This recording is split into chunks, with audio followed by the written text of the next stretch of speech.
With the recent news of Kamari Lassiter, Javon Bullard, Tyke Smith, all leaving for the NFL draft, I had a bunch of questions coming to me in the last 24 hours.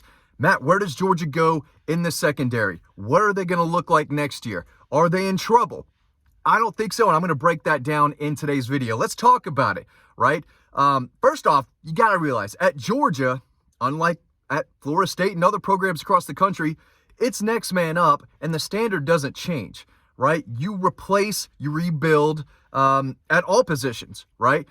But we have to be real with ourselves. If you lose 3 starters, no matter what the position group is, that's a big deal. And I'm not sure if Georgia's going to be better in the secondary, but they're going to be just fine, and I'm going to break down why. Let's start at cornerback first. Losing Kamari Lassiter is big, multi-year starter, right? But they do have one returning starter in Dalen Everett, who played better and better as the season went along, had an interception against Florida State when they were up by 80 or 90 points, but he still has a lot of potential to turn into a possible first-round pick. He's a little bigger of a cornerback, right? So these explosive, speedy receivers have been able to get some separation against him this year, but he is going to get better next year. I expect him to have a very, very good 24 season as a junior next fall.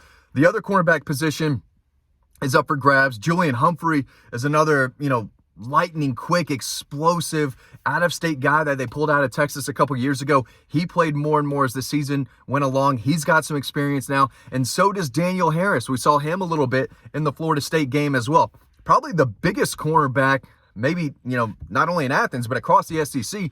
This is another bigger, physical cornerback who is still getting better as a technician. The footwork is still improving, but that length and his toughness, physical style of play is something I think the Georgia staff really likes. So there's options. I was going to say A.J. Harris has the potential to have a big year next year, but he entered the transfer portal after 1 year. Not sure why. I think he'll end up at Auburn, but he was a guy who I thought could have maybe stepped up and played a little more next year. They've got some really impressive incoming freshmen. Ellis Robinson, top 5 player in the country. Not a guy that you want to start immediately, right? Or anywhere in the secondary. And I'll talk about this in a little bit more when I talk about the safeties. But yes, I understand Malachi Starks played a lot against Oregon a couple years ago as a true freshman. I don't know if he started that game. Maybe he did. But it's not ideal. It was the best thing for Georgia and Kirby Smart at that time was to throw in an uber-talented, crazy athletic Malachi Starks at safety. And it's worked. But that's not ideal. That's not what you want. I do think Ellis Robinson will play maybe significantly this fall, but I don't think he's going to be starting against Clemson, right? Or anytime early in the season. You want that super talented 5-star to progress and develop as much as possible. Get him some playing time here and there, but you don't want to throw him into the fire. You don't have to at a place like Georgia, where there is depth. Next guy. They're all big-time players.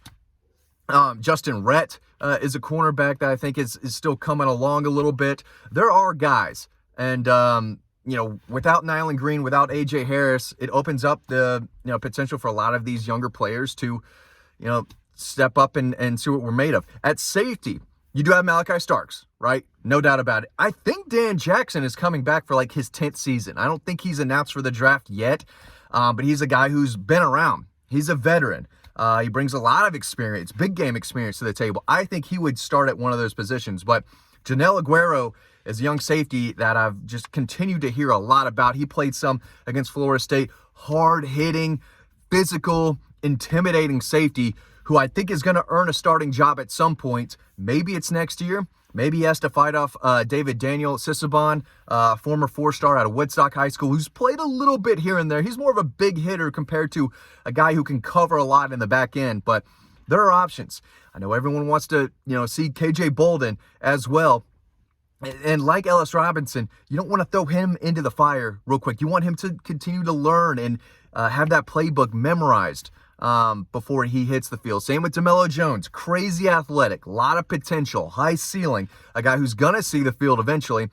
But you don't want to throw those guys in there just yet. You want the Daniel Harris and the Julian Humphrey. You want those guys to be the player that they recruited out of high school in their second season, right? So that's ideally what you want. But it's going to be tough to replace a Javon Bullard, multi-year starter who made play after play after play. It's going to be tough to replace the leadership that Kamari Lassiter brought. Tyke Smith brought a ton of experience and big game, veteran leadership to the team last year, and he made a lot of plays. So at the start position, I think it could be a number of different guys. Maybe that's where Janelle Aguero, plays. Someone's got to earn that starting spot. But it could be a lot of different guys because Georgia wants to be versatile. I knew they did under Fran Brown and probably still want to under Glenn Schumann and Kirby Smart too. They want a lot of different guys to be able to play a lot of different positions. It's tough for an offense to game plan for this guy's playing here, this guy's playing here. Then you show up and the guy you think is playing corner is lined up at star or lined up at safety.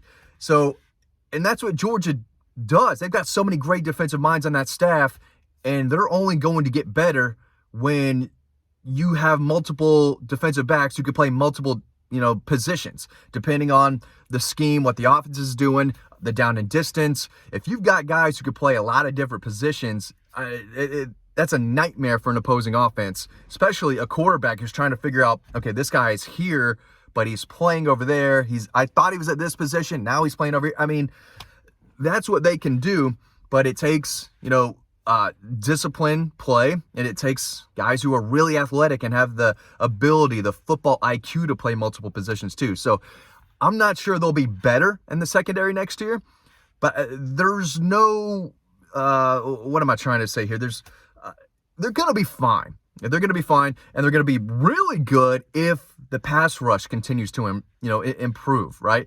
If they can start getting after the quarterback a little bit more, which I think has the possibility to happen. They're going to move Michael Williams to that jack linebacker. Chaz Chambliss still knows how to get after the quarterback. A lot of people are, down on Chaz Chambliss. He's not a superstar, right? He's not a first, probably second or third round pick, but he can get after the quarterback too. You've got Damon Wilson, Sam Mpemba, Gabe Harris. Those guys can get after the quarterback.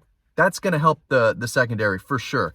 So there are a lot of guys who I think are eager to show what they can do and try to earn one of these starting spots. But make no mistake, losing Kamari Lassiter is big. Losing Javon Bullard's big. And losing Tyke Smith is big. But with the leadership of Malachi Starks, who could be the best safety in college football next year, with Dalen Everett, who I think is going to take another step forward, you've got a lot of talented guys eager to see the field, along with five-star cornerback Ellis Robinson, who's going to start at some point. Five-star KJ Bolden, who is just a difference maker. He is a game changer no matter where he's lined up.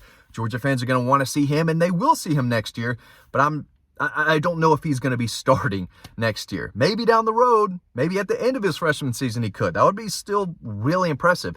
But Kirby Smart, he'll tell you right now, he coaches the secondary. He wants to have the least amount of true freshmen out there in a game against Texas and Alabama and Ole Miss and Clemson as possible. He wants experience out there. He wants guys who have played in big games before. Dalen Everett has, Malachi Starks has, Dan Jackson has, and that's why he wanted Julian Humphrey to get in there. That's why they played Daniel Harris so much. Chris Peele got into the game a little bit. So, there are some very good players who the staff are very high on. They recruited them for a reason, right, out of high school, because they can run, they've got length, they've got toughness, and they got a competitive drive. So overall, I know, first off, they should have left. Kamari Lassiter should have gone to the NFL. He deserves it. Javon Bullard should have left early. He deserved it. But, again, at Georgia, it's next man up. A lot of programs can't say that. A lot of programs wish they could say that and replace a 5-star with a 5-star or a 4-star with another high 4-star. At Georgia, that happens. And the standard's not going to change just because Kamari Lassiter left. That leadership is probably going to be more important to replace than his play, even though his play was tremendous. He should be a first or second round pick. Same with Javon Bullard. Someone's got to be that playmaker, the guy who can make a play on a ball, whether it's, picking off a pass or forcing a fumble, recovering one. There needs to be a game changer type who can create turnovers the way Javon Bullard did and the way Tyke Smith did. The potential is there for Georgia's secondary to be very good, but I'm not ready to say they will be just yet. A lot of guys will improve in the spring, so we'll see. There's still 9 months for these guys who have so much potential to turn into a big-time player. But No doubt about it. Losing 3 starters, especially in the secondary where you want to have a lot of experience, it's going to be tough to replace, but that's what they do at Georgia. They want you to come in, play for 3 years, go to the NFL. That's ideal. That's what they want to happen with all these guys. And they're doing it. They're a machine. They're pumping these DBs out. It's next man up. I think Georgia's going to be just fine next year in the secondary. Are they going to be better than they were last year or 2 years ago? I'm not sure yet. I'll continue to ask around this spring. Lots to talk about all offseason long. Thank you for staying with us. We had a big month of December. We want to see y'all over on the website too, because we're going to be writing all about this. We can't just talk forever, although we do love our YouTube audience. Y'all are the best, but we want to see you over on Dawg Post. You can sign up to our free newsletter. That link is down below to read a lot of free stories that we've got over on the website. Check us out on the website, and I'll see you over there.